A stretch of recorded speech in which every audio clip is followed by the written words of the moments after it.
vois. Tu vois. Voilà, ce qu'il faudrait faire, c'est de trouver. Ça, c'est bien, ça. Il faudrait envoyer, trouver. Ouais. Dans le sidour, il est personnalisé. Mais il y a. Dans le sidour du Rabbin des Khalil, à la fin, il y a. Sur l'iPhone? Non, non. Non, mais dans l'iPhone, il y a un.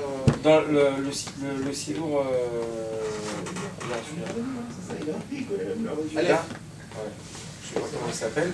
Tu Là-bas, demandes. il te demande. Il te demande ton nom, ce qui fait que quand tu donnes ton nom, Il te met tout de il suite. te met tout de suite. Il Bah t'a voilà, fait c'est que ça passer qu'il qu'à la faut fin de la faire. Mila. C'est ça qu'il faut le faire descendre. Comment ça s'appelle? C'est ce sidour-là. Ouais, la fin du Basouk. Sidour Mincha là? Mincha à Paris? Non, non, non, non, celui-là. Tu fais pas ça. C'est quoi le nom? C'est Sidour Imam Ben Simon. Je vais te dire c'est quoi, comment ça s'appelle l'application. C'est important. Parce que la semaine dernière, on a étudié sur le nom.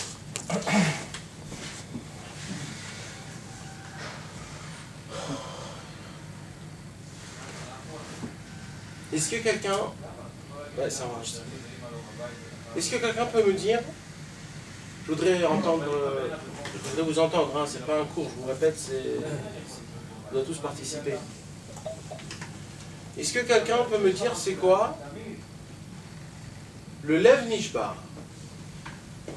C'est-à-dire c'est quoi un cœur brisé?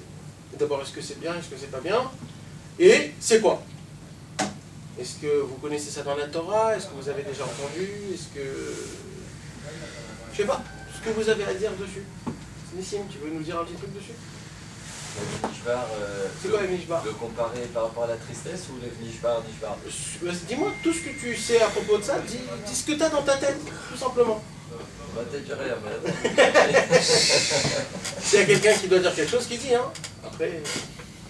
Déjà, c'est Hein? Bien sûr. Je sais pas si c'est bon, mais... Ouais, bah non, bah, c'est ça une étude. Le Mishbar, c'est assez important pour qu'une personne puisse faire le choix. D'abord, c'est quoi le Mishbar en français, si tu peux le dire? En français, c'est un cœur qui est brisé, c'est-à-dire qu'il n'est pas dans la possibilité de pouvoir donner à l'homme faire ce qu'il veut dans son nom. Ok. Donc c'est important puisque, d'après ce que je sais, les Sarah, ils se trouvent en général dans le cœur. Donc c'est grâce à ça que l'homme peut aller faire des fautes. Donc quand il arrive à un moment où, par une épreuve ou quelque chose comme ça, son cœur n'a plus la possibilité de donner une joie à faire des mauvaises choses, donc ça peut lui permettre d'aller vers la joie. Donc toi tu dis que le Lev Nishbar, en fait, c'est un cœur brisé. Et c'est quoi le bien qui vient d'un cœur brisé? C'est que quand une personne, elle se permet de faire ce qu'elle a envie, alors, parce qu'il a un cœur brisé, il ne se permet pas. D'accord? C'est ça. Il y a quelqu'un qui veut dire quelque chose d'autre? C'est plus quand on se sent éloigné d'Hachem. Ok. C'est un cœur de pierre. C'est le contraire d'un cœur de fer. Ok. On l'a comparé, on a fait un cours sur... Ouais, on a fait un cours dessus. Bien d'accord. On a fait un cours dessus. C'est étape après le cœur de pierre. Comment on peut savoir si c'est un Le cœur brisé vient après le cœur de pierre. D'abord il y a un cœur de pierre, après il y a il faut briser le cœur de pierre. Le cœur de pierre il se brise pour devenir un cœur brisé, pour pouvoir se rapprocher d'Hachem. Mais c'est pas le. C'est effectivement au départ, c'était la discussion qu'on avait la dernière fois. Exact. C'est tout? Bon, c'est bon. Pour l'instant. Bah, quand t'es connecté, t'es pas touché par ça. Pas encore. Par quoi? Mais c'est quoi le cœur brisé? Non, alors là déjà tu me dis déjà qu'on n'est pas touché, mais d'abord moi la question que je te pose c'est quoi?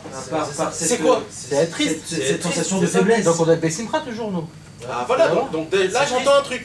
Donc d'après vous, le Lev Nishbar c'est en fait... nous le dit clairement, on Voilà. doit être Bessimra. Mélancolique, donc c'est contraire à notre éthique. Non, ça c'est la tristesse. Mais mélancolique, mais si t'as mal au cœur pour un truc. Quand t'as un cœur brisé, c'est par exemple t'as une rupture avec une personne a une rupture avec sa femme ou avec une petite amie, n'importe quoi, t'as le cœur brisé. Bah non, brise pas, Bah ça si. casse. c'est pas ça. Bah C'est le on cœur parle qui de se ça, casse. cœur brisé, excuse-moi, dans Le cœur brisé, c'est pas le cœur brisé. C'est être déçu, c'est être déçu, c'est pas ça, c'est une défaite. d'Hachem. Non, moi je pas sais pas ce que ça obligatoire. veut dire cœur brisé. C'est quand tu te sens éloigné d'Hachem. Pas obligatoire. Non, Ça comme te il a brise dit le avec cœur. le nain, mais tu vois quelque femme. chose qui te fait mal au cœur. Ça te fait mal au cœur, c'est comme mal au cœur. C'est de la tristesse, alors. C'est peut-être pas un cœur brisé. Alors vous mélangez entre ce qu'on appelle la mélancolie et la tristesse, Voilà, point, avec le cœur brisé. et avec ce qui est complètement l'inverse, qui s'appelle un cœur brisé. Voilà. Le cœur, il désire normalement. Un cœur il désire, Donc s'il est brisé, il désire. il peut plus désirer. Ou alors il désire des autres choses, Ouais. des choses qui sont cassées. La tristesse, la mélancolie, boire, fumer, des choses pas bien. Ça aussi, c'est des choses qui sont brisées. Mais maintenant, la question, c'est que les Français, eux, ils croient que quand on dit un cœur brisé, c'est quand quelqu'un a une rupture avec sa femme, ou alors quand exactement pareil. Ah, il m'a brisé le cœur, il m'a brisé le cœur. Mais on ne parle pas de ça du tout. Dans la Torah, le cœur brisé, qui s'appelle le Lev Nishbar, frérot, c'est une des qualités les plus grandes qui puissent exister au monde. Maintenant, le Lev Nishbar, c'est-à-dire le cœur brisé, ce n'est pas la tristesse du tout. C'est pas du tout la tristesse. La tristesse, elle vient de la rate. Oui, on a dissocié. Exactement, la tristesse, elle vient de la rate. Le cœur brisé, ça vient du cœur. Attendez, j'ai étudié ça. Ça vient du cœur, c'est deux choses différentes. Ça ne vient pas du même endroit du corps. Un cœur brisé et une tristesse, c'est très simple comment ça fonctionne. La tristesse, c'est quand tu remets tout sur les autres. À cause de lui, épuré, et moi, etc. Le Lev Nishbar, ça c'est une autre chose. Le Lev Nishbar, c'est le fautif, c'est moi. C'est moi le fautif. Donc, son cœur est brisé que, en fait, il pouvait changer, il pouvait être mieux, mais il n'est pas. Maintenant, c'était qui le roi du cœur brisé? David Améler. Il le répète des dizaines de fois dans les Teilim, que grâce au cœur brisé, j'ai pu dire des paroles comme ça, et j'ai pu dire des choses comme ça, et j'ai pu faire des choses comme ça, etc., etc.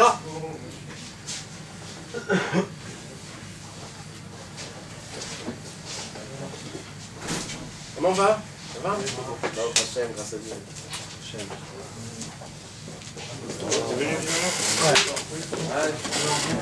Bonsoir.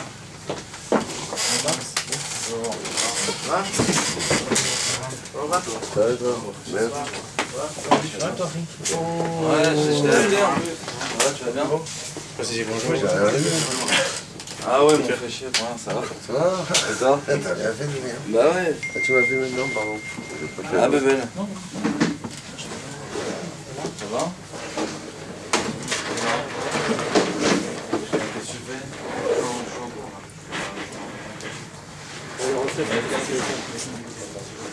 Hein? Ouais.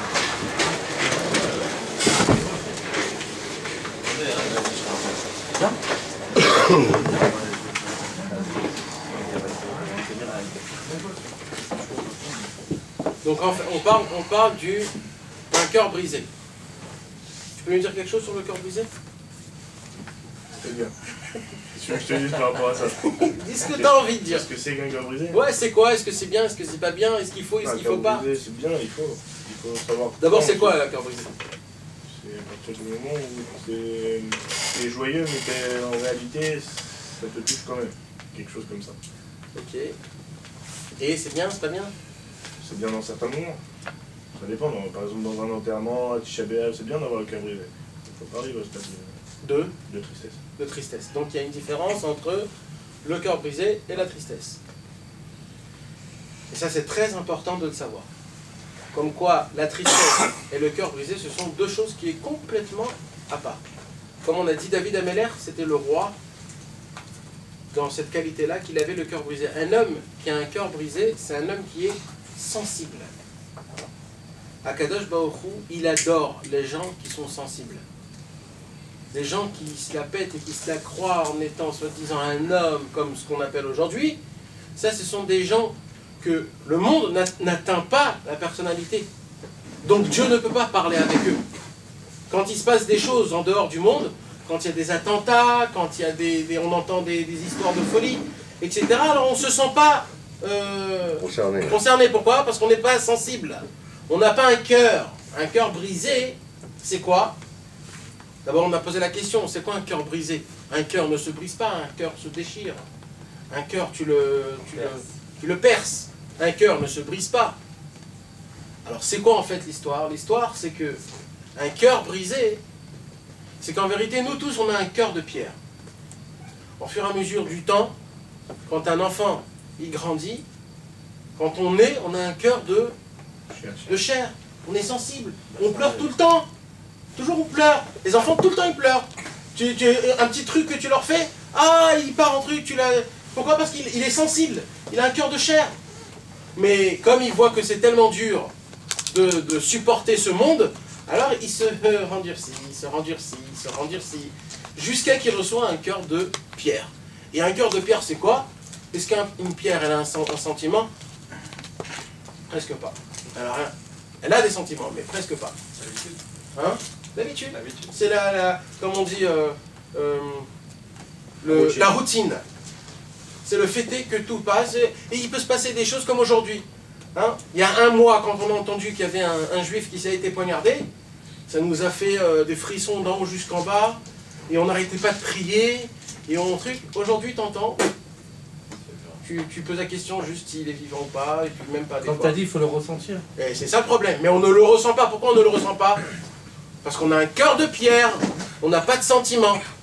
Alors il dit Rabbi Nachman, quand on brise ce cœur de pierre, on découvre un cœur de chair. Donc, le Lev Nishbar, un cœur brisé, en fait c'est quand tu brises cette soi-disant carapace, routine, que je suis pas tout peut m'attraper.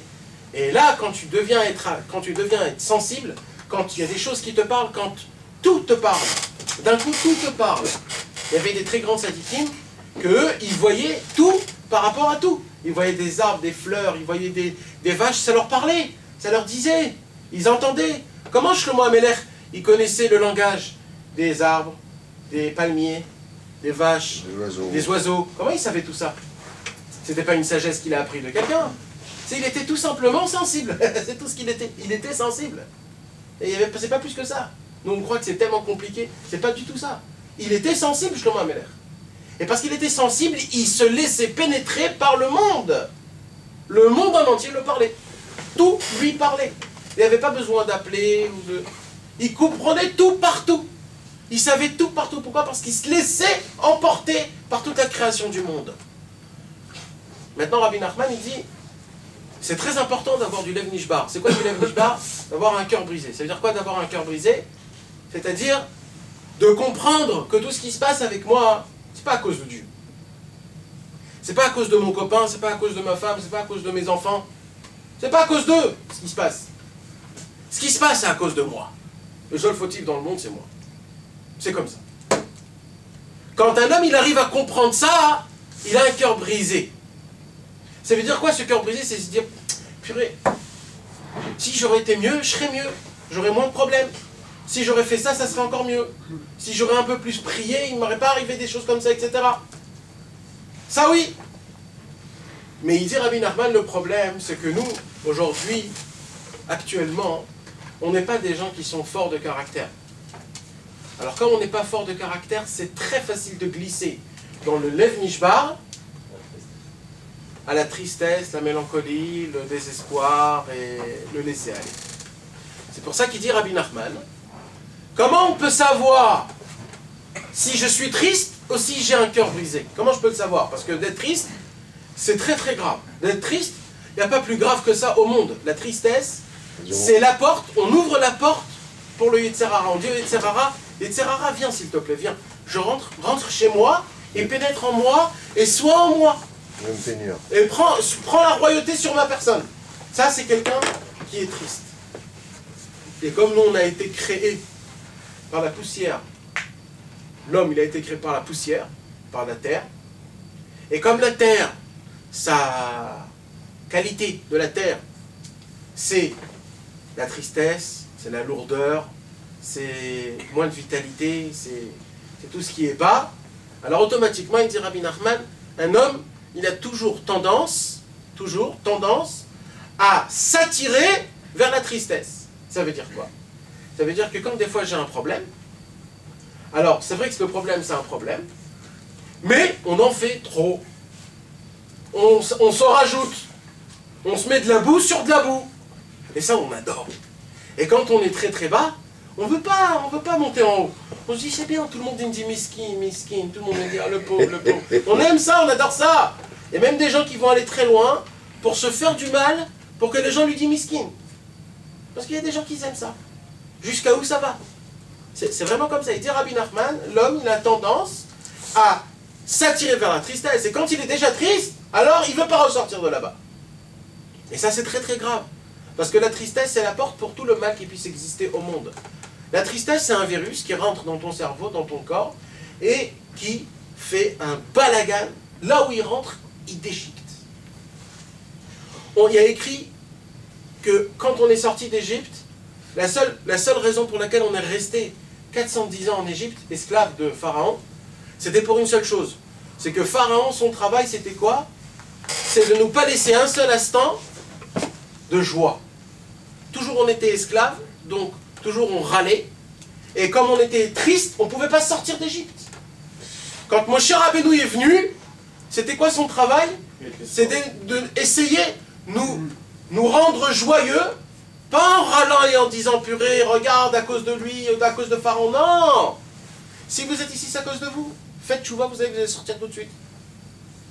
Ça leur a pris 1 an en entier de comprendre ça. Et au moment où ils sont arrivés à une joie qui était assez forte, grâce à ça, ils sont sortis. C'est pour ça qu'il y a écrit Kitetse, Besimcha, Yatsao. On est sorti grâce à la joie. On est sorti d'Égypte grâce à la joie. Et on va sortir de cette dernière galoute grâce à la joie. C'est pour cela que Rabbi Nachman de Breslev a autant parlé de la joie. Comme quoi la joie, c'est la chose la plus importante. Et plus haut que ça, il dit Rabbi Nachman. C'est ce qu'on va étudier ce soir. Le propos numéro 45, c'est juste une petite ligne qui dit comme ça. Vous voulez savoir c'est quoi la preuve que vous avez eu un vrai Lev Nishbar, c'est-à-dire un vrai cœur brisé? La preuve, c'est qu'après le cœur brisé, tout de suite la joie, elle vient. Et si vous voulez avoir un cœur brisé, soyez 23 heures sur 24 joyeux, et vous aurez 1 heure de cœur brisé, un vrai. Mais un sans l'autre ne peut pas fonctionner. De là, on apprend que quand un homme il a un cœur brisé, ça n'empêche pas qu'il peut être joyeux. Ça n'empêche pas. Les deux vont ensemble. Le cœur brisé, c'est quand un homme n'a pas désespéré, qui croit encore que tout peut commencer à fonctionner, et qui peut toujours réparer même ce qu'il a tout détruit. Quand un homme il croit à ça, mais qui voit que quand même, il n'a pas tellement réussi dans sa vie. Alors, pas il tombe dans le désespoir et il lâche tout. Ça, c'est une mauviette. Parce que quand un homme il baisse ses mains aussi vite, ça, c'est pas, on ne parle pas de ce cas-là. Le cœur brisé, c'est quand quelqu'un il tient l'espoir, il y croit que ça va aller, et pas juste ça va aller. Ça va aller très très bien. Et Bezrat Hashem, il garde l'espoir comme quoi tout va fonctionner comme il faut, et il ne tombe pas une seule seconde. Quand un homme il arrive ça, alors lui il a tendance des fois à avoir un Lev Nishbar. Et pourquoi c'est important le Lev Nishbar? Pourquoi c'est important d'avoir un cœur brisé? Parce qu'un cœur brisé, c'est la sensibilité d'un homme. C'est là où l'homme il est atteint, ça veut dire qu'il est touché. On peut le tordre. Vous savez, il y a un arbre normal, quand tu le tords, il se casse. Et il y a des arbres, comme le bambou, et tu peux le tordre, il ne se casse pas. C'est comme ça. Quand un homme, il est dur comme du fer, quand le fer, il est froid, qu'est-ce qui se passe? Tu peux le casser vite fait. Un fer qui est froid, tu lui donnes un petit coup de marteau, le fer, tellement qu'il est fort, parce qu'il est froid, il se casse en 2 secondes. Par contre, un fer qui est chaud, un fer quand tu le mets dans le feu, le fer en lui-même, tu peux faire toutes les formes que tu veux. Tu le plies, tu le mets. C'est comme ça qu'on forge du fer. On le met dans le feu. C'est quoi le feu? Le feu, c'est le signe de la vie. Quand un homme, il est vivant, il est chaud. Quand un homme, il est mort, il est froid. Un homme qui est froid, tu le casses tout de suite. Tu le casses tout de suite. Quand un homme, il est froid, il n'est pas sensible, chaque chose qui va lui arriver, il se casse, le mec. Un homme qui est chaud, qui est vivant, c'est quoi vivant? C'est pas juste de vivre, de respirer. Je parle de quelqu'un qui est vivant, c'est-à-dire qu'il a un cœur. C'est quelqu'un qui a quelque chose, c'est quelqu'un qui... Il est sentimental, il est sensible à ce qui se passe. Un homme comme ça, alors quand il se passe des choses, quand il a des problèmes, ces problèmes-là, il rentre chez lui, mais il se tord, ça rentre et puis ça ressort. C'est comme ça. L'homme, il est souple, il a de la souplesse. Et c'est ce qu'on demande, la souplesse, c'est l'inverse de la lourdeur. La lourdeur, c'est le mec qui est toujours... il ne veut pas bouger, il est bien pépère dans son truc, et il ne bouge pas. Et au moment où tu le bouges de sa chaise, ah là, il n'est pas bien, là, il ne se sent pas bien, il a besoin de son climat, de son truc, il a besoin de son... Ça, c'est un mec qui est hyper froid, c'est pas un mec qui est chaud. Un mec qui est chaud, il s'adapte à tout. Comme un fer, quand il est chaud, il s'adapte à la forme que tu lui donnes.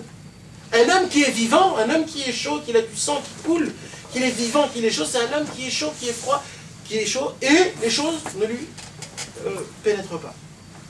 Donc, ce que Rabbi Nachman va nous dire ici dans le propos numéro 44, c'est comme ça. 45, pardon. Après le cœur brisé vient la joie. Ceci est le signe pour un homme qui a eu vraiment le cœur brisé. Après cela, il éprouvera de la joie. Donc, si on veut savoir si vraiment on a eu, parce que, vous savez, Rabbi Nachman de Breslev nous dit, comme quoi, quand un homme il parle avec Dieu, quand il fait il veut des doutes, au moins un temps spécial dans la journée, c'est bien de parler avec un cœur brisé. C'est quoi un cœur brisé? La vraie signification d'un cœur brisé, c'est pas quand une meuf, son mec est parti, ou l'inverse. Ça, c'est les Français qui expliquent ça. D'après la Torah, un cœur brisé, c'est un pauvre. Un pauvre. Un pauvre, quand il n'a pas de quoi s'acheter ce qu'il a besoin, etc., son cœur est brisé. Pourquoi il est brisé? Pas parce qu'il râle ou alors il se lamente. Non. Il se dit... C'est une sorte de... Il est sensible. Il devient un petit bébé. Un petit truc peut lui faire... Pourquoi on n'a jamais vu des pauvres qui deviennent tout de suite des riches? Parce que les pauvres, la pauvreté amène la pauvreté, la Gemara dit. Aniuda, batar aniuta, il y a écrit. La pauvreté amène... Pourquoi la pauvreté amène la pauvreté? Parce qu'il est tellement... Son moral est tellement bas qu'il n'évalue pas. Il est pauvre même dans son cerveau. Même si on lui donne 1 million, parce qu'il est déjà dans la pauvreté. Donc avec ce million-là, d'abord il va payer ses trucs, il va faire n'importe quoi. Il va retomber pauvre. C'est pour ça qu'en vérité, la pauvreté et la richesse, tout c'est que dans la tête. C'est que dans la tête. La pauvreté et la richesse, que dans la tête. C'est pas par rapport au zéro que tu as dans ton compte bancaire, ou alors derrière les trucs, c'est pas ça. C'est tout dans la tête. La pauvreté et la richesse, c'est que dans la tête. Donc Rabbi Nachman, il nous apprend que quand tu parles avec ton Dieu, tu ne dois pas jouer un jeu. Tu ne dois pas, soi-disant, la jouer et de faire montrer à Dieu combien, voilà, aujourd'hui Hachem, voilà, j'ai fait ça, c'est très bien, etc. Et ça, je ne l'ai pas fait mal, je te demande pardon, et tu remercies, parce qu'il faut remercier, alors tu remercies. C'est pas comme ça qu'on parle à Hachem. C'est pas comme ça. Akadosh Baruch Hu, il te veut tout nu. Akadosh Baruch Hu, il te veut toi, le vrai toi. C'est ça qu'il veut Dieu. Il ne veut pas que tu te la joues. Il y a des fois où tu rentres dans le jeu de la Hitbo des doutes, parce que c'est important de faire Hitbo des doutes, de parler avec Dieu, tous les jours. C'est pas que c'est important, c'est obligé, c'est vital. Alors il y a des gens qui croient que comme ça rentre dans la routine, donc qu'est-ce que tu fais? Tu commences à parler avec Dieu, routine. Et vas-y, tu dis, bon, tu as un CDR, tu commences d'abord par le remercier. Après, tu lui dis, voilà, Hachem, j'ai besoin de ça, et de ça, et de ça, et de ça. Après, tu lui dis, voilà, ça et ça, je te demande pardon. Et après, tu lui dis, bon, merci, voilà, c'était bien sympa, et tu pars. Quand tu es quelqu'un de routine, que tu as ce cœur de pierre, forcément, tu dois faire ça dans un but. Au départ, dans un but. Ça, c'est sûr, ça, c'est sûr. C'est un exercice. Alors, c'est pour ça qu'il dit Rabbi Nachman, essayez pendant l'Hitbo des doutes, au moins, d'atteindre un niveau de Lev Nishbar. Maintenant, comment on le fait, il dit Rabbeinu? Soyez joyeux 23 heures sur 24. Si tu es joyeux 23 heures sur 24, on a expliqué le cours dernier, qu'est-ce qui se passe? Quand tu accumules un paquet de problèmes, obligatoirement, tu fais naître en toi une sorte de haine, ou alors de soupir, ou alors de mal, tu te sens pas bien, parce que tu accumules du mal de la journée. Quand tu restes joyeux, et que tu ne le laisses pas pénétrer en toi, automatiquement il doit sortir. Matin, chez vous. Et c'est quand que ça sort? C'est pendant l'Hitbo des doutes. Et là, il s'habille en Lev Nishbar. Parce que le mal, de toute la journée, tu ne le laisses pas te pénétrer. Tu dis, Bezrat Hachem, ça va aller bien, ça va aller bien. C'est quand tu le fais sortir, c'est quand tu le vomis. C'est quand tu parles à Dieu. Et là, il y a une possibilité d'avoir un cœur brisé. Quand un pauvre, il vient et il nous demande de l'argent. Alors, il y a des pauvres qu'on leur donne et il y a des pauvres qu'on ne leur donne pas. C'est à qui qu'on donne normalement? Ça dit Kim. Ouais, ouais, ça c'est ce qu'on veut. Mais il y a des pauvres, par exemple, qui te demandent, et il y en a un que tu vas lui donner, et un que tu ne vas pas lui donner. Ça t'arrive, ça? Ouais, mais bon, tu dois penser dans ta tête que pour toi, c'est une personne qui est bien, personne... Ouais, d'accord. Mais moi, je parle en général, d'accord? Un homme, il fonctionne par quoi? Un juif, je lui donne, non. Ouais, bien ça, c'est sûr qu'on donne à un juif. Mais maintenant, imagine-toi, tu vas au cocktail, tu vas donner à tout le monde? Non. Alors, à qui tu donnes? T'en donnes à un. Celui qui m'embête pas. Celui qui? M'embête pas. Ça, c'est un Ça, cas. je te garantis. Par contre, il y a des autres personnes, la majorité de nous tous, même toi aussi. Celui qui lui fait plus de la peine. Exact. Celui qui ne touche plus. C'est le premier qui tombe, le premier qui arrive. Ouais, ça aussi, parce que ça, c'est quand on n'est pas habitué. Mais quand on est habitué, qu'il y a des gens qui frappent à la porte, tous les soirs et qui te demandent, en fait, c'est... Il est les mardis soirs. Ils arrivent là, ils sont en préparation. Mais c'est plus d'être d'accord. Il faut leur débattre. Si on commence à trop réfléchir. C'est un comportement qui est quand même assez orgueilleux, ça, le fait de choisir. Alors, mais on le fait quand même. Il y a des gens que ça se fait sans qu'on le veuille. Ça veut dire que il y en a un que s'il va te faire de la peine, tu vas dire bon allez, je vais lui donner. Et il y en a un qui va venir tout froidement et qui va dire s'il te plaît, t'as quelque chose, non t'as pas, il part. Et donc il t'a rien fait. Donc pour toi il s'est rien passé. La Rome. Mais c'est le fait de réagir comme ça va m'interroger normalement. Ouais. Tous ceux qui me tendent la main, je dois lui donner. Nahom. Ça c'est comme ça. Il vaut mieux avoir 200 pièces de 50 Nahom. et donner à Donner, 200 que de Exact. donner 50 séquelles Exact. à une personne. C'est ce qu'il faut. C'est ce qu'il faut. Normalement il faut donner à tout le monde. Mais... Mais malheureusement, je te coupe la parole. Non, vas-y. Il y a des personnes à qui tu donnes, d'accord, et ils te font la gueule, même si tu leur donnes. Non, pas dans Ils ce en cas. font. Hein Il doit pas te remercier, tu t'en fous. C'est pas question de remercier ou pas remercier, c'est que normalement, je crois qu'anarchiquement parlant, cette personne-là qui te fait une remarque sur ce que tu lui as donné, je crois que tu as une obligation de le reprendre. Pas cet du argent, tout. il me semble.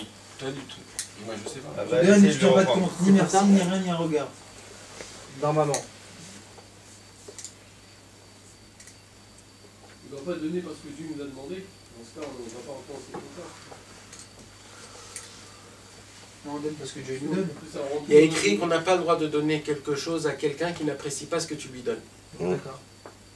Mais maintenant que tu lui as déjà ce que t'as donné, tu lui as déjà donné, tu peux plus le reprendre. Un peu plus. Il faut que tu le saches dès le départ. Vraiment qu'il te le jette. Non mais il y a écrit que quand on te jette, là tu t'as qu'à mettre. Quand tu lui donnes une pièce et qu'il te la jette, À cause de toi. il y a écrit qu'on t'efface tous tes péchés.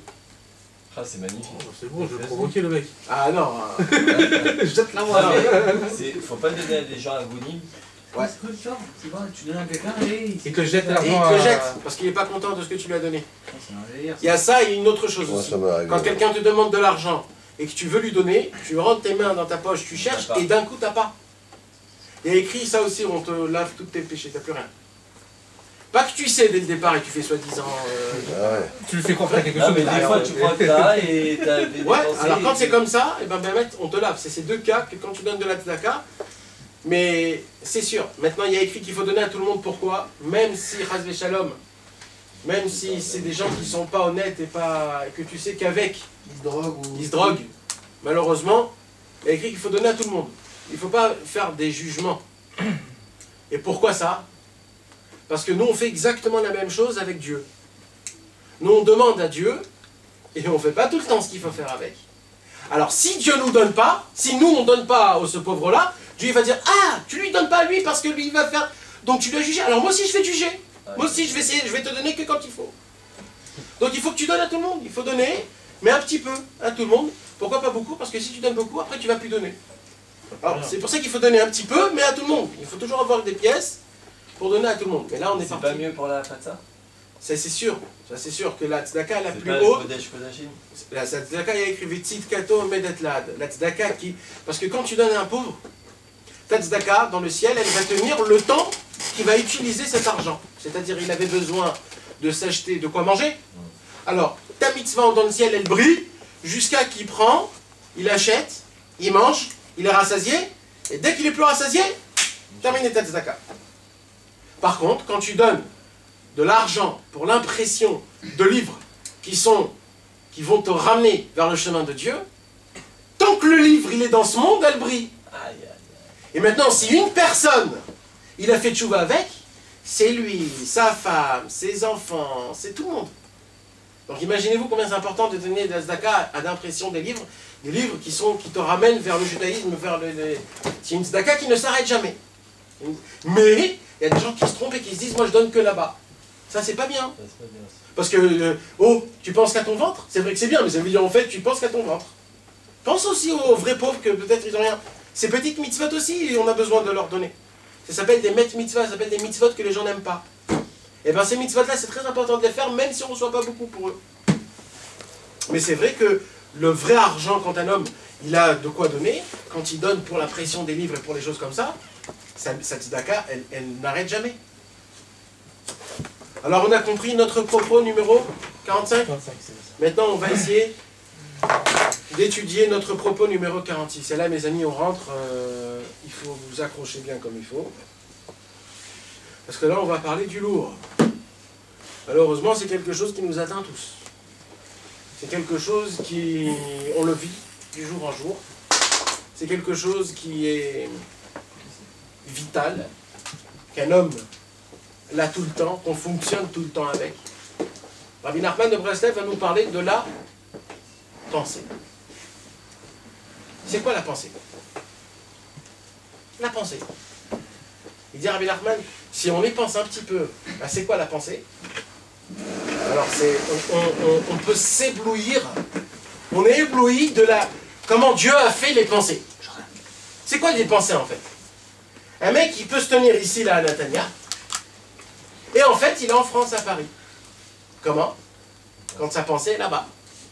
Maintenant quand un homme des fois il rêve, la fois quand il rêve, il peut passer devant lui plein de choses, il fait même pas attention. Pourquoi? Parce qu'il est concentré dans ses pensées. Donc en fait, toute la personnalité, c'est la pensée en fait. D'accord? Quand un homme, il est avec sa femme. D'accord? Quand un homme est avec sa femme, et que grâce à ça, il y a un enfant. Vous savez ce qui se passe, mes amis? Il y a une possibilité qu'un homme, il soit avec sa femme, et parce qu'il a une pensée d'une autre femme, même un petit seul instant, et cet enfant, quand il va naître, ça va être un enfant problématique. Par contre, si un homme il est avec sa femme et qu'il pense qu'à sa femme, ça serait un enfant qui sera droit, pur, raisonnable. Bien sûr, il y a le libre arbitre pour tout le monde, mais ça sera plus facile pour lui d'être pur. Vous imaginez qu'il suffit une pensée il suffit pour changer tout. D'accord? Quand on écoute le shofar, si le mec qui a sonné, il n'a pas pensé dans sa tête qu'il rend quitte tous ceux qui l'écoutent, on n'est pas rendu quitte. Il y a des poskim qui disent que oui, parce que... Mais la halacha, dans la racine, dans le Shulchan Aruch, il y a écrit qu'on n'est pas yotze. C'est une pensée qu'il faut faire sortir. Sauf Maaseh, mais marche à batterie là. Vous imaginez de quoi on parle? C'est équivalent pour tout. Pour le Kiddush, le soir, le Shabbat soir. C'est équivalent pour la Kriyat Megillah. Si le mec il est la Megillah dans sa tête, il ne pense pas qu'il va rendre quitte tous ceux qui les écoutent, on n'est pas sorti. On n'est pas essayé d'être on n'est pas quitte. Tout se fait dans la pensée. La Gemara nous raconte, Sauf dans la Vera. sauf dans la Vera. Et la Kadosh Baruch Hu Metzav Marshavara. Mais quand même, la pensée dans la Vera, elle est plus forte. Ah, si je vais au bout de mon geste, effectivement, c'est une Trazaka. Ouais. Mais tant que j'ai pas fait le geste, j'ai pas de... Dieu l'a fait compte. Alors que lorsque c'est pour une bise de ça, Dieu il la met en compte. Dieu la met en compte. Maintenant, écoutez bien. Il y a écrit dans la Gemara, il y a deux façons de faire Kibud Avaim. C'est-à-dire de respecter son papa et sa maman. Dans la Torah, il y a écrit qu'il faut respecter son papa et sa maman. Alors la Gemara, il dit, il y en a un qui va donner à son père une super belle pita avec un super bon shawarma, avec beaucoup de trina, de chips et de tout ce que tu veux. Mais quand il va le donner à son père, il va dire, allez, tiens papa, tiens, vas-y, bouffe. C'est la façon dont tu lui donnes. Et il y a quelqu'un qui va lui donner une petite boîte de thon, une petite boîte de thon de cancer, mais il va la couper, il va mettre de l'huile d'olive avec un petit citron, il va dire, tiens mon papa chéri, je t'ai préparé un petit bon thon. Maintenant c'est un thon minable, il a acheté 4 pour 10. C'est vraiment les thons avec des écailles de je ne sais pas quoi, etc. Mais ça a été donné avec un bon cœur. La Gemara elle dit, c'est qui le meilleur? Le deuxième. Le deuxième. Mais moi je pourrais dire aussi le premier. Le premier il a mis 50 shekels, il lui a donné le truc, il lui a fait assir, mais... Ok, mais en tout cas, son père, lui, il a bien bouffé. L'autre, ça a été bien donné, mais il a encore faim, son père. C'est la façon dont tu l'as pensé pour lui donner. Eh bien, la Torah, elle dit, je m'en fous de l'action, elle dit la Torah. Ah, écoutez bien, hein. Je m'en fous de l'action. Ce que je veux regarder, c'est comment tu l'as fait. Le geste. Comment tu as pensé. La pensée. La pensée, comment? L'intention. L'intention. C'est comme ça qu'elle dit la Torah. Vous imaginez de ce que je vous dis là? Il y a une possibilité qu'un homme, il va se réveiller très tôt le matin et qu'il va tout faire comme il faut, mais tout est machinal. Il n'y a pas 1 gramme de cœur. il va se tremper au mikvé, il va mettre les tefilines, il va faire sa prière, après il va faire le rock l'Israël, après il va faire ça. Mais tout est machinal, parce que le mec il est habitué, ça fait 30 ans, tout est machinal, il n'y a pas un gramme de cœur. Par contre, il y a un, que le pauvre il va se réveiller à 10 h du matin, parce qu'il n'a pas dormi toute la nuit, et il arrive, il est peiné, il arrive dans la choule, il n'y a plus de minyan, il n'y a plus de créatima, il n'y a plus rien, mais au moins il vient, il dit Hachem, pardon, voilà ce que je peux faire, je peux le faire, alors voilà. Alors c'est quoi le préféré de Dieu? C'est qui?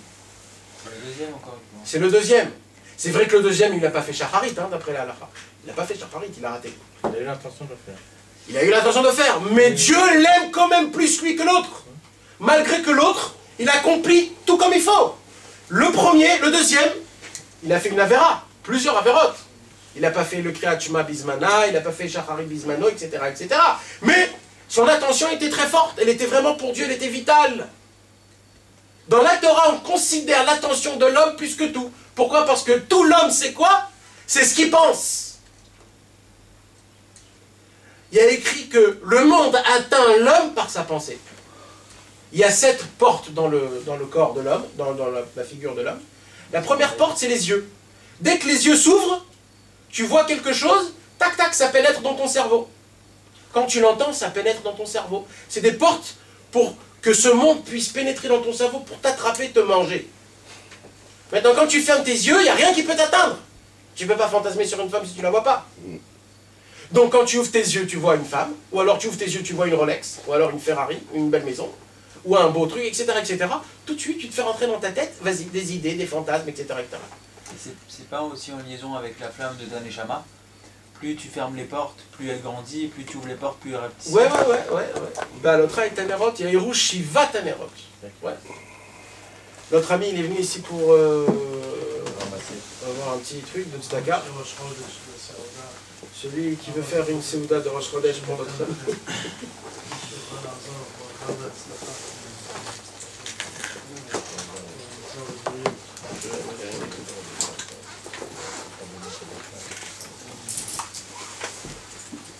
Son gigal par personne. Non, lui, c'est le gentil. C'est gentil. C'est ma chérie, je vais mettre là. Le mec, il a un... C'est derrière? Et après, tu fermes la clé.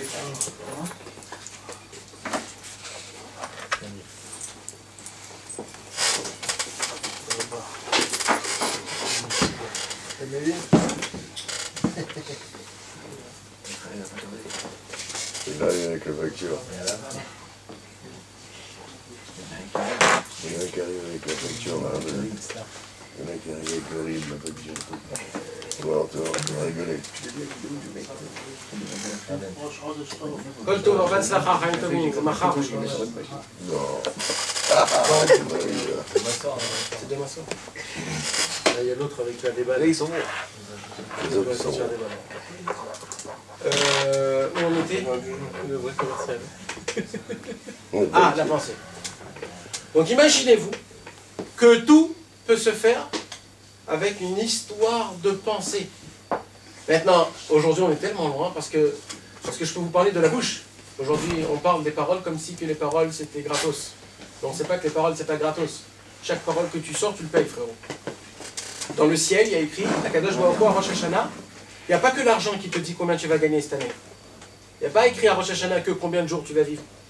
À Rosh Hashanah, il y a le compte aussi exact de paroles que tu vas sortir de ta bouche. Plus tu parles, plus tu puises de ta vie. Si tu dépasses ce qu'on t'a dit à Rosh Hashanah, tu puises de ta vie. Donc un homme, il peut parler, et il ne sait pas qu'en fait, il puise de sa vie. Voilà, tout simplement.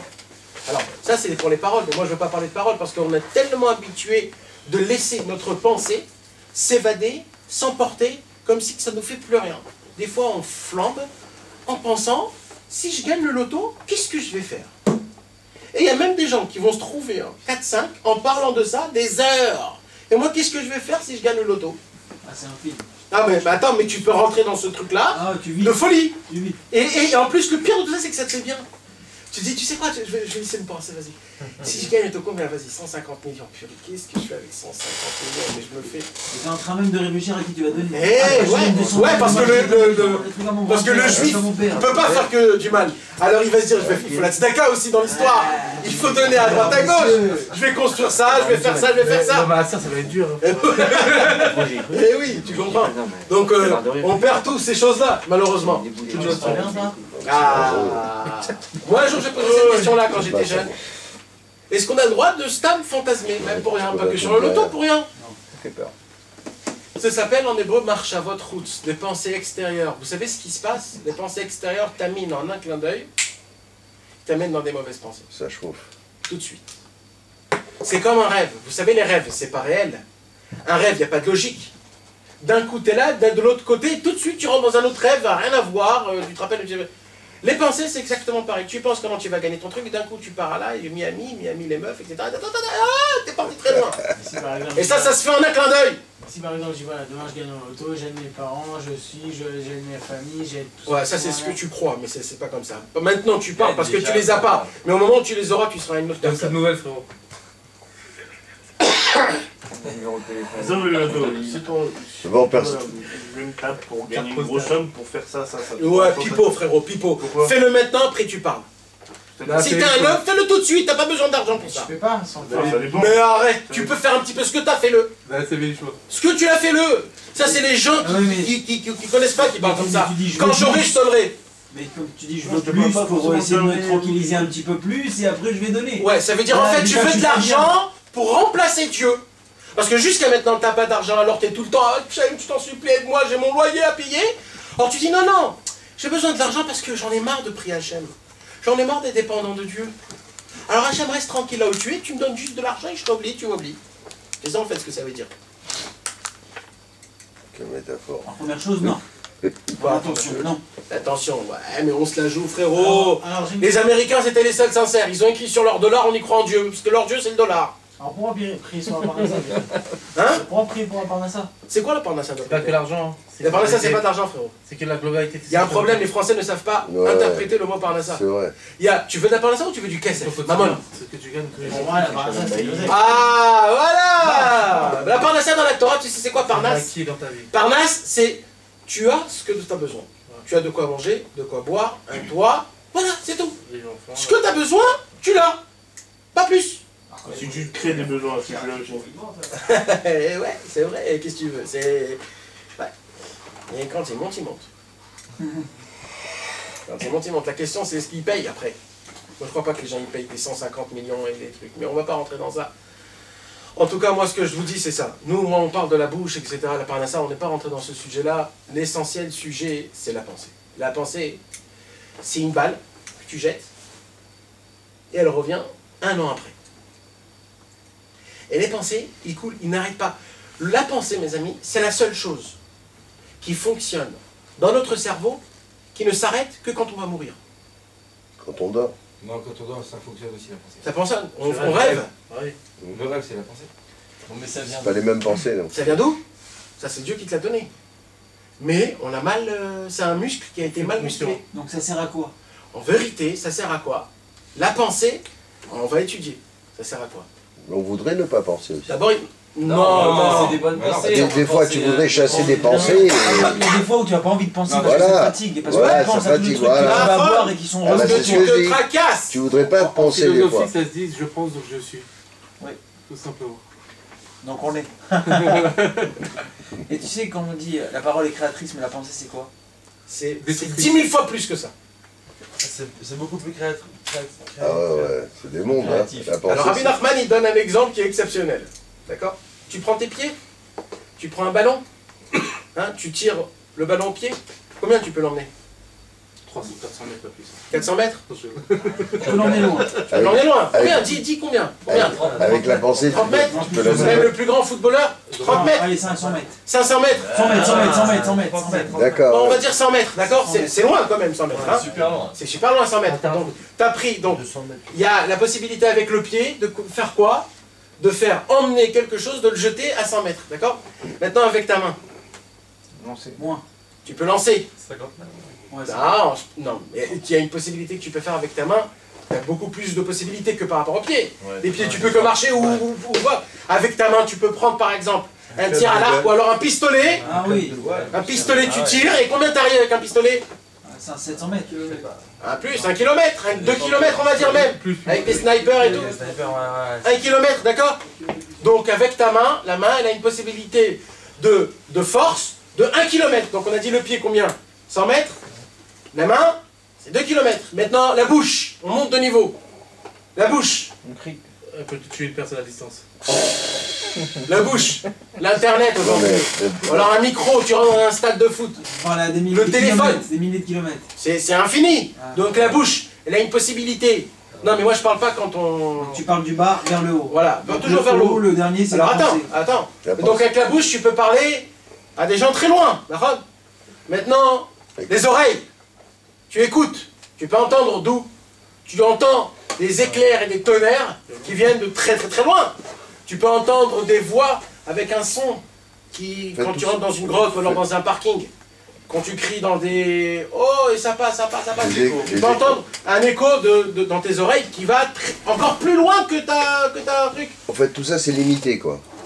Et maintenant, tu montes de niveau, et tes yeux, jusqu'à où ils peuvent voir tes Ouais, yeux? il y a une limite à tout ça. Des kilomètres. Quels des kilomètres? On voit des La pensée, étoiles. il y a pas de limite. Ouais. Des étoiles. Ouais. On voit des étoiles, frérot. Ah ouais. Des années-lumière. Donc c'est quelque chose quand même, d'accord? Il dit, rappelez-nous, et la pensée, Nos limites. tout seul pensez-le. Nos Combien limites. ça fait? J'ai pas la peine de vous raconter, il dit, rappelez-nous. La pensée, C'est infini. c'est infini la pensée. Il dit, rappelez-nous, et là, ça c'est une sira qu'il faudrait l'étudier un jour, comme il faut, parce que cette sira, c'est de la bombe atomique, la dernière sira du Sirot Taran. Mais Rabbi Nachman, il dit que tout ce qui se passe dans le monde se fait avec la pensée. Prenez la racine de l'argent, aujourd'hui dans le monde, d'où il vient l'argent? De la bourse. C'est la bourse qui crée la valeur de l'argent. Le dollar il monte, l'euro il descend. C'est la bourse qui fait tout ça. Maintenant, c'est qui fait bouger la bourse? C'est qui? C'est l'humain. Mais comment fonctionne la bourse? C'est par rapport à, moi je vais acheter plus, donc si lui il va acheter plein, il y en a plein qui va acheter plein. Donc en fait, tout se fait par la pensée.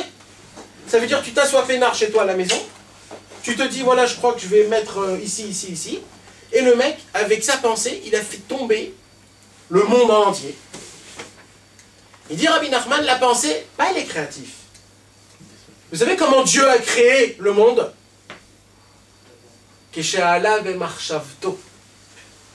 Quand c'est monté à la pensée de Dieu, ça s'est fait tout seul. Comme ça a été le premier acte de création du monde, que c'est monté à la pensée de Dieu de créer le monde, alors le monde s'est créé, c'est pour cela que ça a été mis dans le monde, le fait est que dans ce monde-ci, c'est quoi la base et la racine et la vitalité de tout ce monde? C'est juste une pensée. Maintenant, nous, on ne sait pas. Maintenant, je vous parle, c'est du chinois. Là. Maintenant, prenez, par exemple, quelqu'un d'il y a 300 ans. Dites-lui, il y a 300 ans, tu sais qu'on pourrait parler en téléphone avec de l'autre bout du côté, en 5 secondes, tu fais juste un numéro, tu l'appelles, tu lui parles. Il va dire, mais t'es fou, toi, va dans un asile de fou. Ça n'existe pas, ces choses-là. Mais ce qui s'est passé, c'est qu'ils ont découvert les galines, comment on appelle ça? Les ondes. Les ondes. Il y a des ondes. Dans le monde en entier, il y a des ondes. On ne les voit pas. Quelqu'un a vu une onde un jour? Hein? Non. Mais vous y croyez quand même, hein, parce que ça fonctionne. Eh bien, mes amis, c'est pareil avec les pensées. La Wi-Fi. Tout ce qu'un homme y pense, ça l'entoure. C'est pour ça que les tzadikim, ils n'avaient pas besoin de 36 chemins pour connaître la personne. Ils voyaient juste les pensées de quelqu'un. Vous imaginez quand tu vois les pensées du mec? Alors là, Bah, il ne faut pas jouer. Là. Un jour, Rabbi Nachman, il était assis dans sa table à Shabbat. Et il y avait un mec que ça faisait 1 an qu'il n'est pas rentré chez lui à la maison. Et c'était dans la table de Shabbat de Rabbeinu, tout le monde chantait, les Zmirot de Shabbat, c'était quelque chose de très haut. Et lui, pendant que tout le monde chantait, il a eu une petite seconde, il a pensé à sa femme. C'est normal. Ça fait 1 an qu'il n'a pas vu. Là, il y a une petite pensée d'amour de sa femme. Rabbeinu, il a fait comme ça. Il lui a fait comme ça.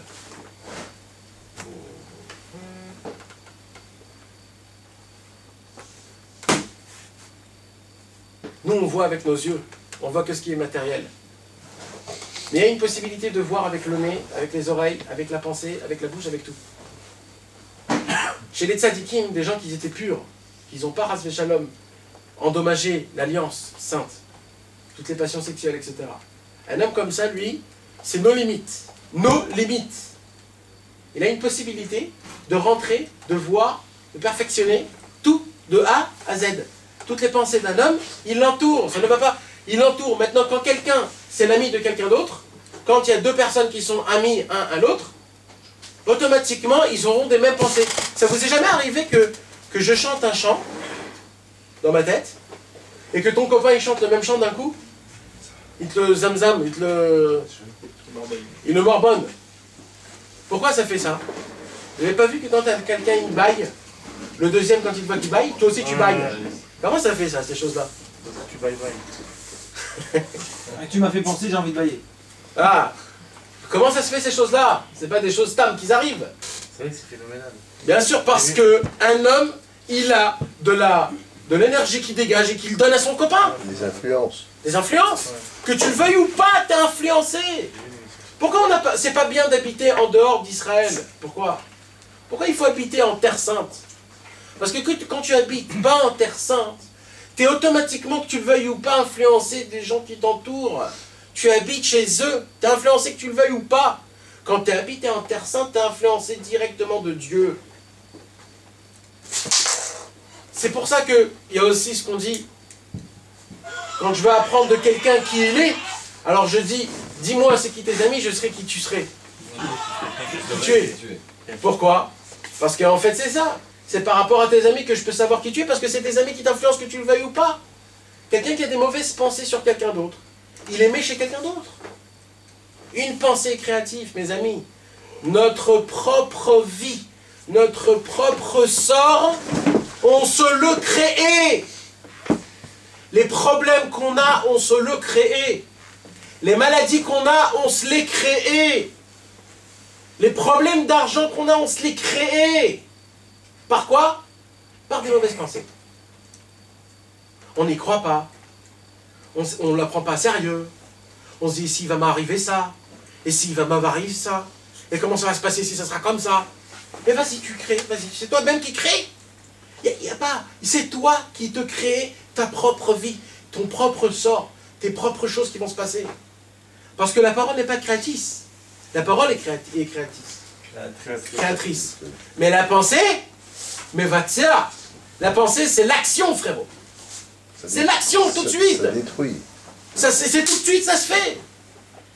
Tout peut se faire par une pensée. Vous avez pas ce truc-là qu'un jour, vous avez un voisin ou alors un ami, vous ne connaissez pas, hein? Juste vous le voyez descendre chaque matin ou alors monter chaque soir, et tu sais pas pourquoi ce mec, tu le sens pas. Voilà. Tu le sens pas. Finalement, ça avait l'air très bien. Maintenant ce mec-là, au fur et à mesure du temps, ça reste pas statique. En mesure du temps, ça gonfle.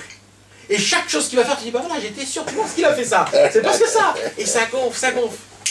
Et un jour, tu te casses la gueule, il vient, il te ramène, et tu le regardes. Ah, tu dis, oh là là, c'est toi? Mais vraiment, t'es gentil, toi. Mais oui, mais qu'est-ce que je t'ai fait? Ah ben, mon cerveau t'a déchiré. Mon cerveau t'a déchiré. C'est porter un jugement. C'est même pas un jugement, ça s'appelle un délire, ça. Ça, c'est un malade mental. Il doit prendre des cachets. Mais maître, c'est que le pauvre, on a notre cerveau, c'est pas logique. C'est parce que ce mec, un jour, il s'est réveillé, il t'est pas coiffé, tu lui dis, celui-là, il est bizarre. C'est tout. Ça a commencé par un truc comme ça. T'imagines de quoi ça va maintenant? Tout c'est quoi? C'est une histoire de pensée. Il y a écrit dans la Bible, Shlomo Amelech, il dit, avec un Akimat Af, c'est-à-dire en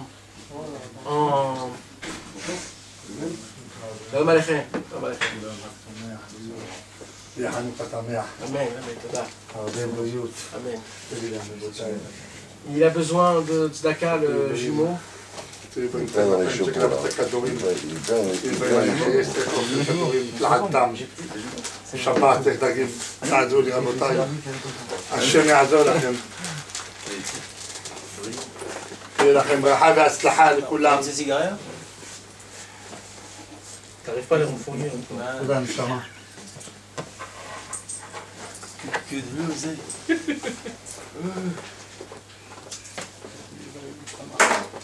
השם ייתן לך הצלחה.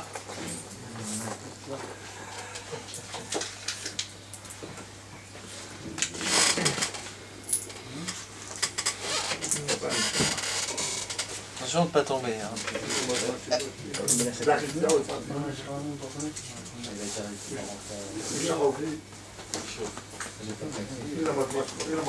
Il demande encore sans chez toi.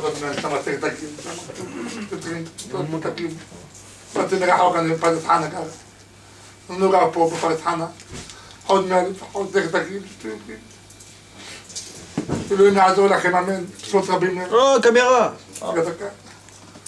שיהיה לכם בריאות והצלחה, צריכים דגים את הפעם. לא יודע. צריכים דגים. צריכים דגים את הפעם. Rocher, il veut du poisson. עוד מעט לפחות. מישהו בא פה לפני כן ואנחנו נתנו לו. עוד מעט תהיו בריאים, שמברך אתכם. שהשם מברך אתכם, אמן. אלוהים יצא לך, אל תפחד. בעזרת השם. אלוהים יצא לך, אמן. אלוהים יצא לכם. תברך אותו, תברך אותו. ופרנסה טובה. ובן זכר. השנה הזאת זה עוד אחד. במהרה בימינו, עוד אחד שיהיה.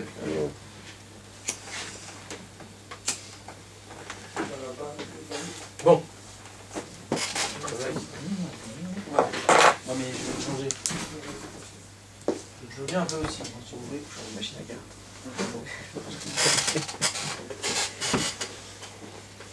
Pour revenir dans notre sujet, si on a vu comment la vue, l'écoute, toutes ces choses-là, comment ça a une fonction qui est exceptionnelle.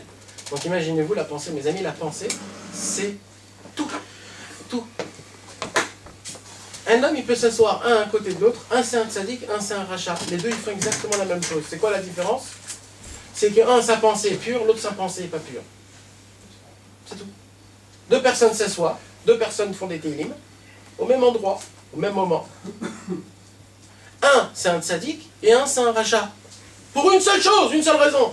Lui, quand il est en train de dire les télim, sa pensée est complètement dans des autres endroits de folie, d'argent, de travail, de je ne sais pas quoi. Et l'autre, quand il dit les télim, il est sincère avec Dieu. Vous imaginez jusqu'à où ça peut aller, la pensée, combien elle est importante.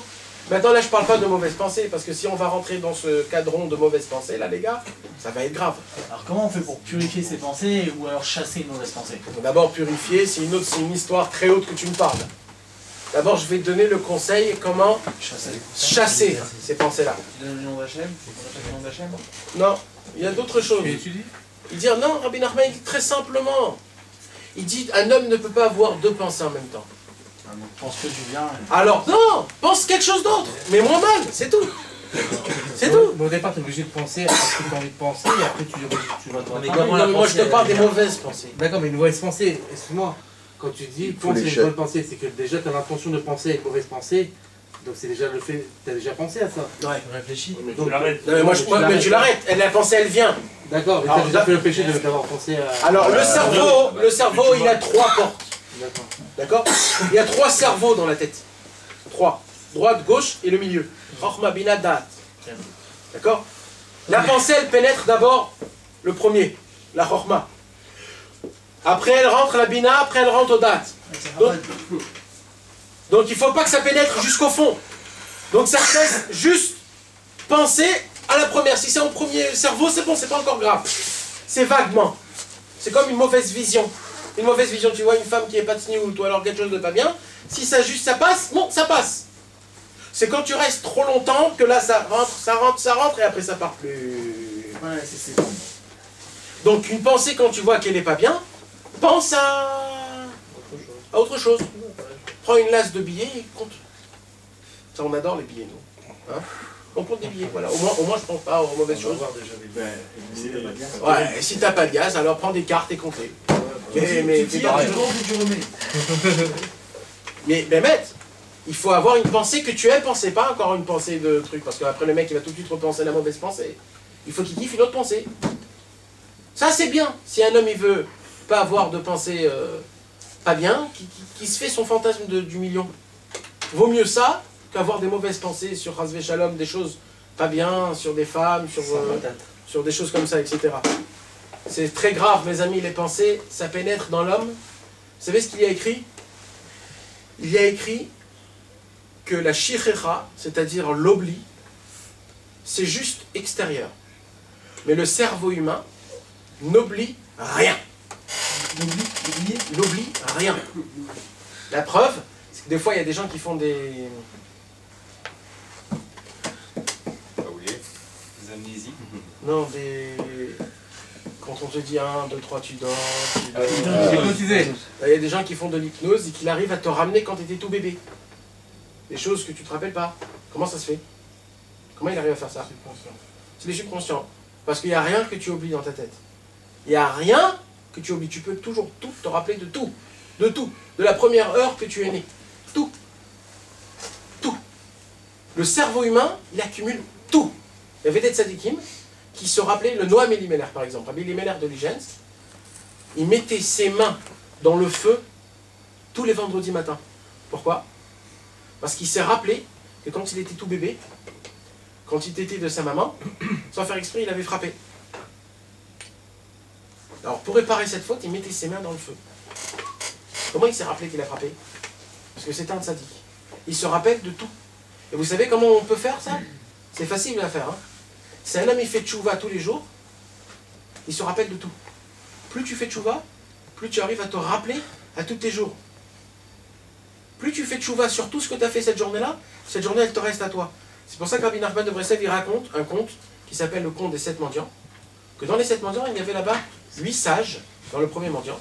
Que les 8 sages, chacun il avait un rappel de folie. Un il se rappelait du mal de quand on lui a fait la circoncision.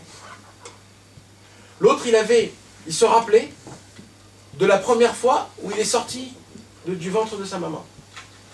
Un il se rappelait quand il était dans le ventre de la maman, quand il étudiait avec le lange. Il y en a un qui se rappelait quand il était en goutte. Et il y en a un qui se rappelait quand il était dans le cerveau du papa avant qu'il y a eu la consommation. Imaginez-vous. Jusqu'à où on peut aller. C'est pas des bobards ce que je vous raconte, c'est du vrai sur vrai. C'est des possibilités qu'on peut faire. Quand un homme il fait tchouva jusqu'à qu'il n'a plus rien de quoi faire tchouva, il se rappelle de tout. Donc est-ce que tu peux juger un homme qui a fait tchouva grâce à ça? Non, non, on juge jamais, frérot. Non mais tu vois ce que je veux dire? Non, ça veut dire pour toi, pour te juger par exemple à toi-même. Non, même si on trouve beaucoup. Pour savoir si on fait une vraie tchouva, des fois tu crois que tu fais tchouva, tu fais pas tchouva. Et des fois que tu sais pas que tu as fait tchouva et tu as fait tchouva. Donc comment on peut évaluer notre tchouva? Ouais, c'est comme ça. Des fois, quand Dieu il t'aime, il te fait faire rappeler un truc que tu as fait quand tu étais gamin pour rien. Tu marches dehors, d'un coup, tu as un flash de quand tu étais gamin, tu avais piqué des bonbons au truc. Comment ça devient d'un coup comme ça? Parce que tu les as kiffés quand tu les as fait. C'est Dieu, il t'adore. Dieu, il t'adore. Alors, il te ramène ça vers toi. Il te dit, maintenant, fais tchouva dessus. C'est fait que pour ça. Refais-le. Il dit, Rabbi Nachman de Breslev, les pensées, vous savez, c'est quand ils fonctionnent le plus. C'est juste au moment où on commence à prier. Quand tu commences à prier, à ouvrir ton livre, rien que tu as ouvert ton livre, alors là, tu voyages. Tu voyages. Voyage. Tu voyages dans le monde. Un jour, il y a un rabbin qui a dit, l'entrée à la synagogue, c'est avec son passeport. Pourquoi? Parce que quand on prie, on voyage. Alors il va prendre le passeport quand on voyage. On voyage dans la pensée.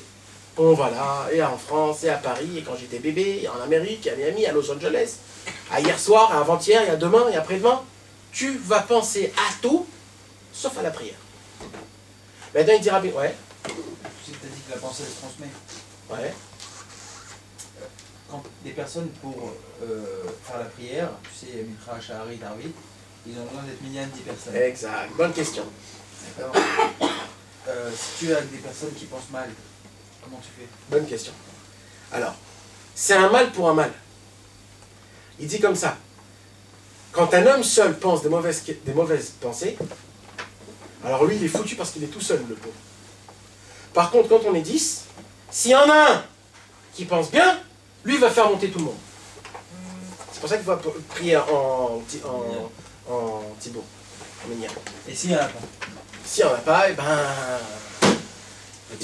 Non, on met une pièce de la tzedaka, il a dit Rabbi. Rabbi Nachman dit de mettre une pièce de tzedaka, ça t'ouvre les portes pour avoir des bonnes pensées.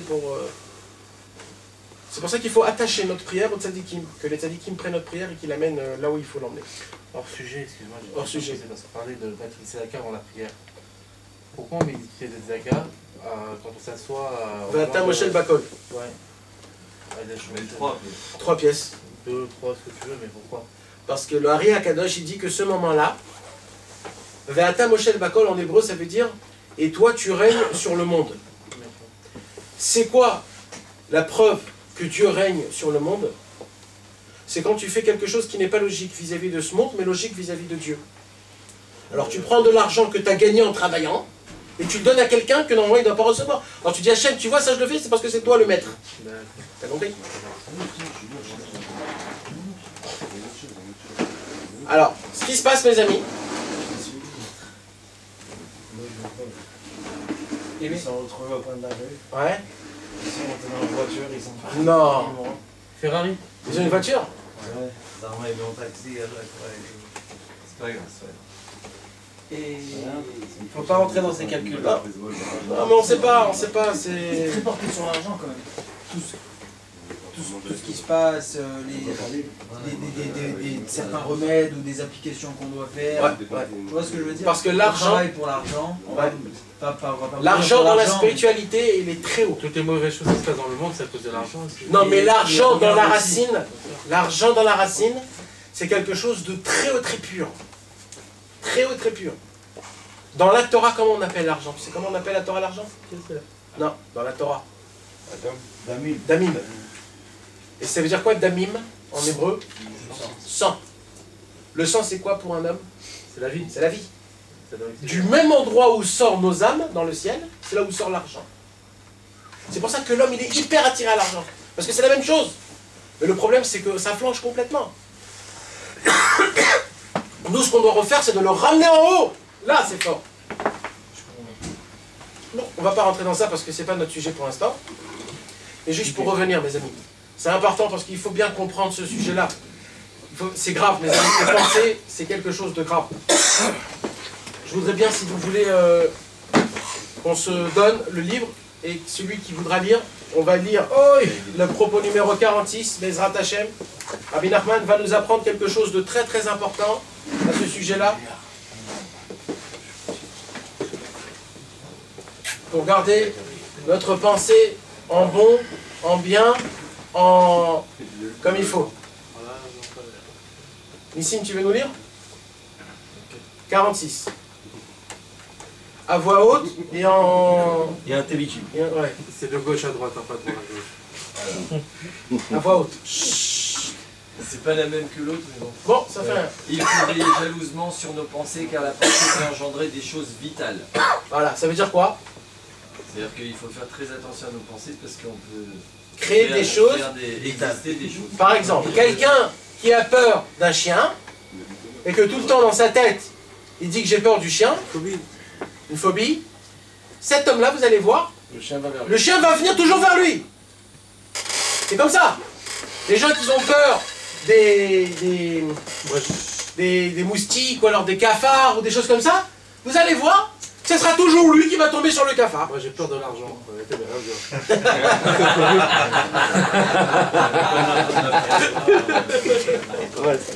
Pourtant je l'ai dressé. La peur crée une chose. La peur crée la chose elle-même, mes amis. Quand quelqu'un il a trop peur de ça ou de ça ou de ça, il va tomber dans ça. C'est dommage. Pourquoi? Parce que la pensée crée la chose.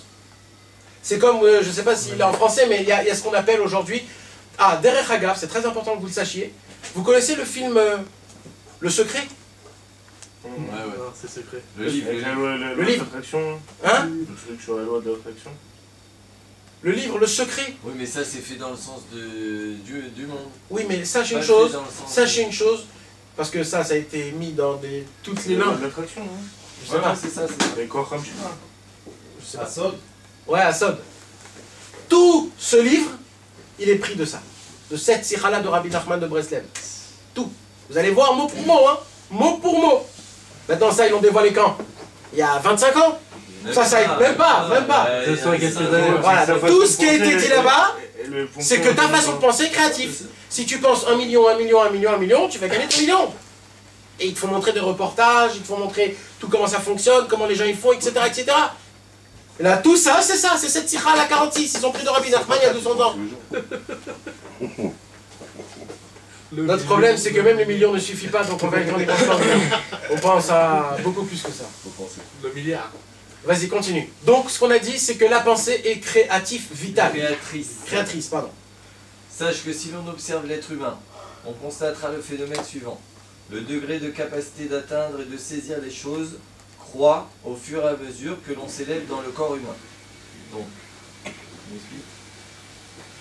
Si par exemple, avec le pied, on pourra projeter quelque chose en l'air, avec la main, on aura la faculté de projeter bien plus haut. La parole nous permet d'arriver encore plus loin, car elle peut se propager à une longue distance. Grâce à l'ouïe, on peut capter des sons encore plus lointains, tels que des coups de feu. La faculté de la vue nous permet de contempler bien plus loin encore, car par la vue, on peut contempler le ciel. Nous voyons donc que plus la faculté se trouve élevée, au niveau du corps humain, et plus la capacité d'atteindre et de saisir est grande. Or, la pensée dans le cerveau se trouve au niveau le plus élevé du corps, et par conséquent, on peut, grâce à elle, atteindre et appréhender ce qui se trouve bien au-dessus de nous. Aussi, il faut faire très attention à la conserver intacte. Vous savez ce qu'il a dit Rabbi Nachman de Breslev dans une autre sikha? Il a dit c'est pour cela que la pensée, c'est la chose la plus enfouie qui est dans notre corps. La pensée, elle a une couche, c'est la peau. Une deuxième couche, c'est le squelette. Troisième couche, c'est l'eau qui nous entoure notre cerveau. Quatrième couche, c'est le cerveau en lui-même. Cinquième couche, c'est le subconscient. Et sixième couche, c'est le noyau, où de là vient la pensée. Et pourtant, elle est aussi facile à truc. Dieu, il te dit, regarde combien moi, je l'ai gardé la pensée. Putain. Et c'est pour ça, fais très attention. Le cœur, il n'a pas beaucoup de couches. Il est énormément important. Le ventre, tout. La pensée, c'est la chose la plus importante au monde. Car par la pensée, tu fais tout. Tu te destines toi-même qui tu es. Si tu es un tzaddik ou un rachat par ta pensée. Tu as la possibilité de donner de la tzedaka à quelqu'un en disant, purée, pourquoi je lui donne à ce mec? Et tu donnes cet argent parce que tu lui donnes. Tu lui dis, allez, vas-y, je lui donne. Avec ta pensée, tu juges ton action. Imagine-toi jusqu'à où ça va. Il y a quelqu'un qui peut prier dans la synagogue un livre, il prie, et il y a un autre qui prie à côté de lui. Moi, je prie le bon Dieu, et lui, il prie le Bouddha. On fait les deux exactement la même chose. Hein. Mais un, c'est un Oved Avodah Zara, et l'autre, c'est un Oved Hashem. Pourquoi? Juste pour la pensée. Vous imaginez jusqu'à où ça passe? Toute la foi, la croyance entre un homme qui fait l'Avodah Zara et un homme qui ne fait pas l'Avodah Zara, toute la croyance, c'est juste par la pensée. J'y crois ou j'y crois pas. Vous imaginez jusqu'à où ça va?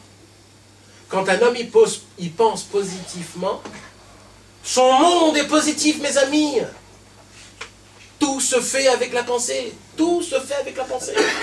Quand un homme il juge du bon côté, quand il voit du bon côté, quand il essaye de ne pas rentrer dans des questions et dans des réponses, en étant toujours positif.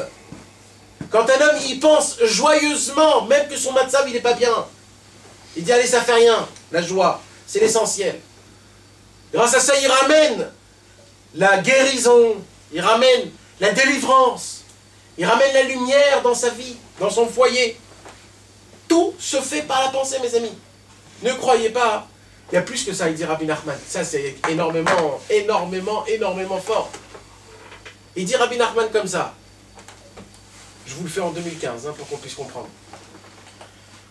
Il y a une possibilité qu'il y ait un papa qui regarde un film. Et que dans ce film, il y a des scènes qui ne sont pas tellement propres. Au moment où il va regarder ça, ses enfants vont avoir des pensées de ça. Parce que le papa influence ses enfants. Et ce que le papa fait, ses enfants automatiquement le ressentent. Imaginez-vous jusqu'à où ça va.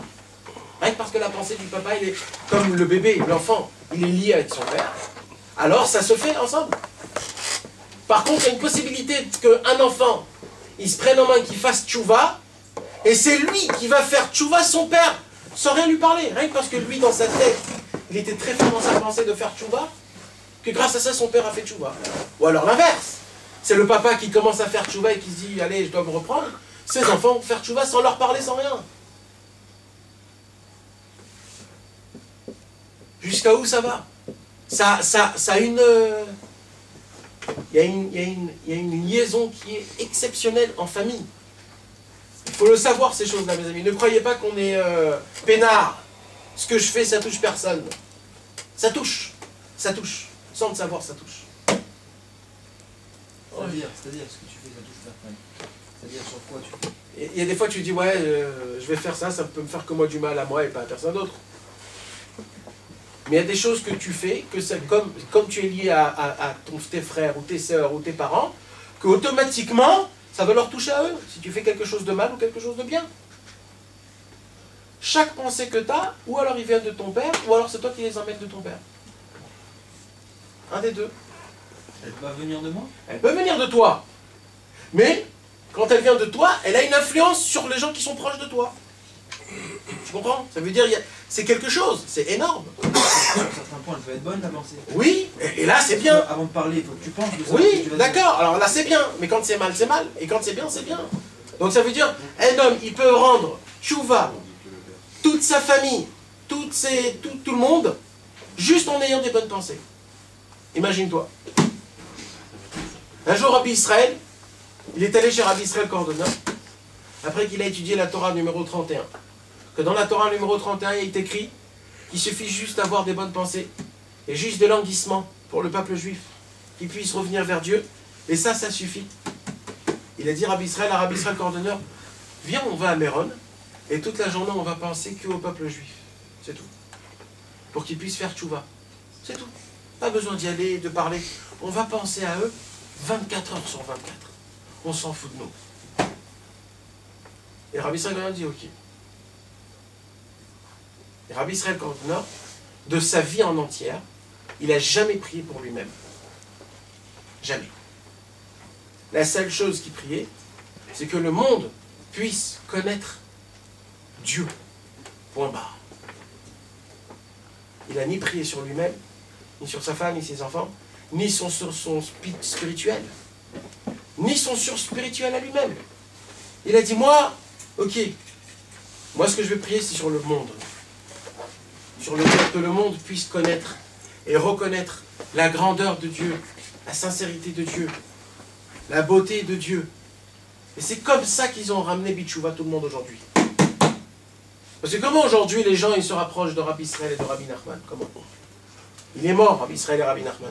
C'est eux qui les ont créés avec leurs pensées, il y a 200 ans. C'est eux, en ayant des languissements et de volonté, de rapprocher un paquet de monde à Dieu.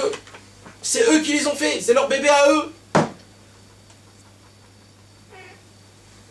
Alors mes amis, Bezrat Hashem, on espère que on puisse toujours avoir que des bonnes pensées, d'essayer de, quand on voit qu'on a des mauvaises pensées, de les garder. Il dit Rabbi Nachman, les mauvaises pensées, les bonnes pensées, c'est comme des chevaux. Le cheval, quand tu le laisses sans ses rênes, il va là où il veut. Par contre, quand tu lui prends les rênes et tu lui montres ses kilomètres, il t'écoute. Les pensées, si tu les laisses t'emballer, tu t'emballes avec eux. Par contre, si tu montres aux pensées qui tu es vraiment, alors les pensées, ils vont se dresser. Et là, tu penseras ce qu'il faut faire dans ce qu'il ne faut pas faire. Voilà. Ça, c'est un truc. Un deuxième point que je voudrais vous parler ce soir. Il y a notre ami, Liad, qui est ici, qui s'est dit, comme quoi, il s'est dit comme quoi, à Natania, il y a énormément de Français. Et ce qui manque, c'est des gens qui diffusent les livres de Rabbi Nachman de Breslev en français. Il n'y a pas une sorte de diffusion de livres de Rabbi Nachman en français ici à Natania. Alors, il tient un stand. Alors, ce qu'il voudrait aujourd'hui, c'est de multiplier ça et d'essayer d'acheter une voiture pour essayer de rouler comme les nanars avec la musique, etc., etc. Et il voudrait multiplier la diffusion des livres de Rabbi Nachman en français à Natania, ce qui manque. Alors, il demande si vous pouvez l'aider pour qu'il puisse tenir ce service qu'il fait sans prendre de l'argent, bénéficiement que pour la diffusion des livres de Rabbi Nachman. Et son projet, c'est d'acheter une voiture. Maintenant, il a besoin d'aide. Celui qui veut l'aider, pas obligé maintenant. Mais en tout cas, il faut que vous sachiez que voilà, il y a quelqu'un qui voudrait le faire. Et celui qui veut le faire, eh ben, il est là. La Breslev mobile. La Breslev mobile, ouais. Laisse-la tomber. רבי חנינא בן הקשה אומר רצה הקדוש ברוך הוא לזכות את ישראל לפיכך ירבה להם תורה ומצוות שנאמר אדוני חפץ למען צדקו יגדיל תורה ויאדיר יתגדל ויתקדש שמי רבה ועל מה דיברה חירותי ואביך מלכותו ויצמח ופנה ויקרב משיחי שמך יכולנו ויום יכולנו חי לכל בית ישראל בעשה ובזמן קריב אמרו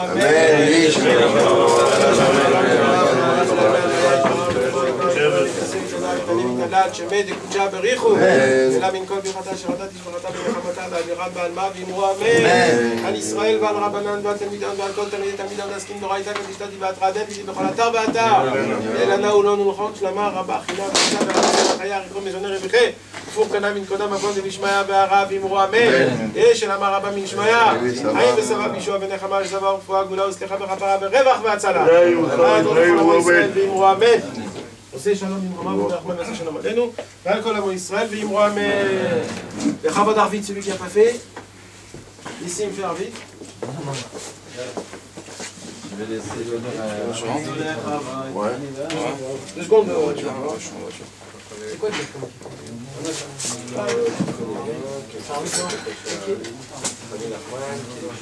Ok.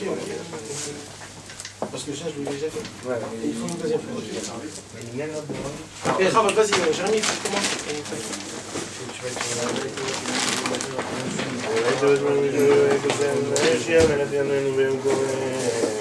דוד קדש מרבה, ולמד יורד מורתי, למקום חודר יצמח וכן וקרם, ושיחם, וחייבון ומחוק בית יבוא ישראל וגם ושלם קרים, ואמרו אמן.